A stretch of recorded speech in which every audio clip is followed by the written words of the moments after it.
We do begin with breaking news at this hour. The jury of a Spokane murder trial reached a verdict today. That jury finding Yasir Daraji guilty of second-degree murder and harassment for killing his ex-wife in 2020.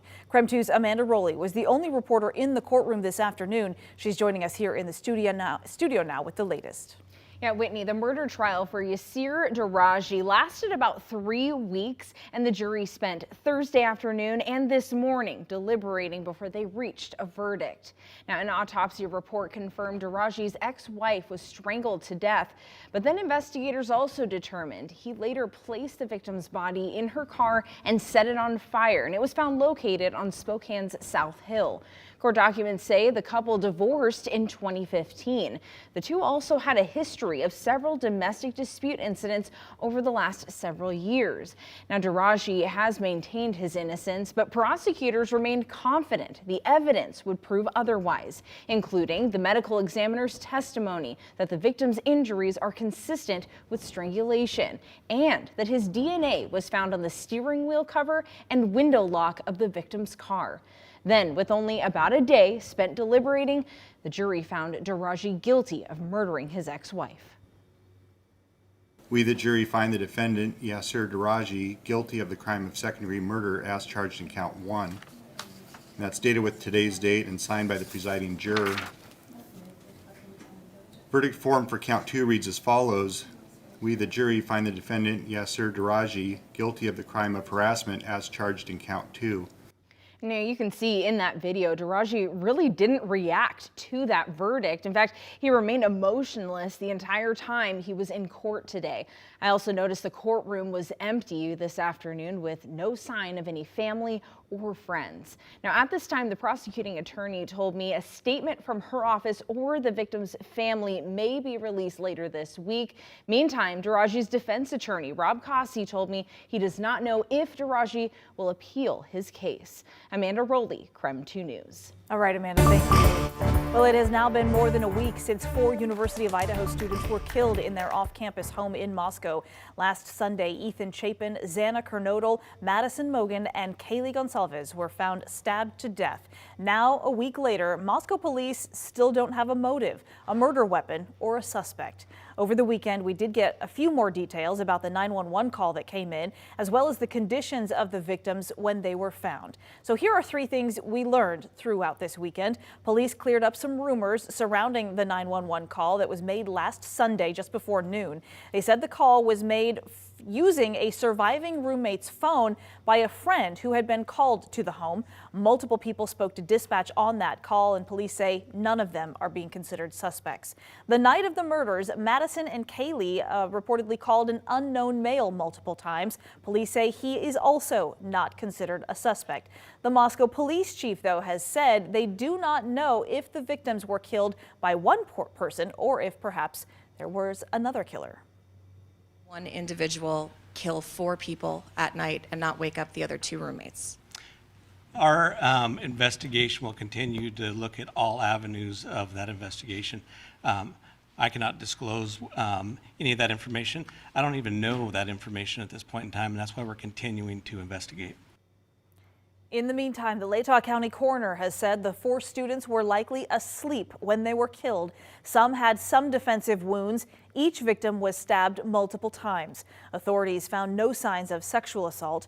Moscow police are saying at this time in the investigation they do not believe the 2 surviving roommates or a man seen standing near a local food truck were involved in any way in the murders. Moscow PD also did share the 2 surviving roommates had been out last Saturday night but returned home by 1 a.m. and did not wake up until later on Sunday. They have also investigated the private party driver who took Kaylee and Madison home. They say they do not believe he is involved in the murders either. And today, the first funeral is being held for one of those victims, Ethan Chapin. He was the only male victim, and he was Xana's boyfriend. Both of them were killed. KREM 2's Mark Hanrahan is joining us now with more about Ethan. Whitney, Ethan had just turned 20 years old. He was just a couple of months into his freshman year at the University of Idaho, and his parents had just visited Ethan and his siblings the weekend before police say he was killed. In his obituary, it's quoted that Ethan loved life, laughed continuously, and that he was a kind friend to all. Ethan was the firstborn of triplets and attended the University of Idaho with both his brother and his sister. Ethan was also described as an avid golfer, surfer, and loved to play volleyball and pickleball. His funeral will be held in the same town he attended school, Mount Vernon, over on the west side. Today, Ethan's mom, with his brother and sister at her side, delivered an emotional statement. Take a listen. So my name is Stacy Chapin. I thought I could do this. Today we're here to honor the life and legacy of our son and brother, Ethan Chapin, one of the most incredible people you'll ever know. Together we want to extend gratitude to the following. Our neighbors in Mount Vernon and LaConner, Washington, and the local communities of Priest Lake and Moscow, Idaho, for their ongoing support and care. Our extended family and friends who serve as beacons of strength and remain by our side throughout every moment. The Moscow Police Department, who now carry the burden every day, not only for us, but for all of the impacted families.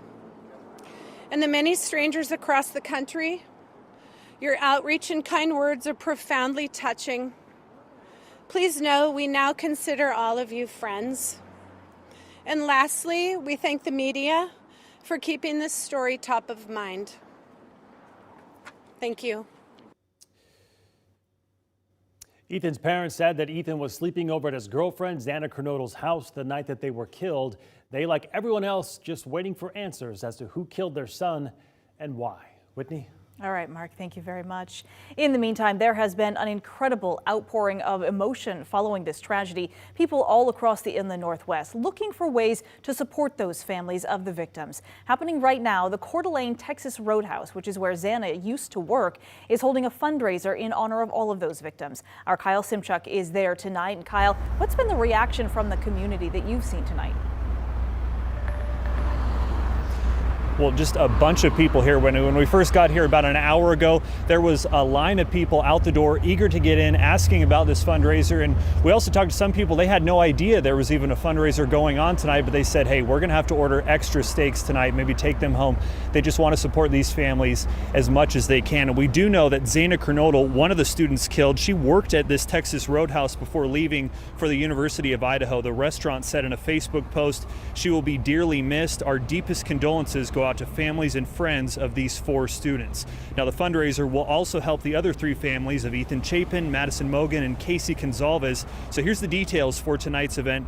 It's from 3 to 9 p.m. The restaurant will donate 10% of sales, and if you donate $5, you'll get peanuts and a free appetizer. Now, there's also a raffle, and we're told that all of those proceeds from the raffle will go to these 4 families. I saw one person walk out with just a giant handful of yellow tickets. He says he doesn't even know what the prizes are. He doesn't care if he wins, but he donated $50, and he says that 2 of his granddaughters are going to be attending college soon, and this story has just shaken him. He's devastated for these families, as are so many other people in this community and around the country. Texas Roadhouse also has 4 posters just outside the entrance where people can sign a message for the family, and those will be delivered to family members. So again, this is going on from 3 to 9 p.m. tonight. 10% of those sales will go to the families. Whitney, send it back to you. All right, Kyle, thank you very much tonight. And KREM 2 is dedicated to bringing you the latest developments in this investigation.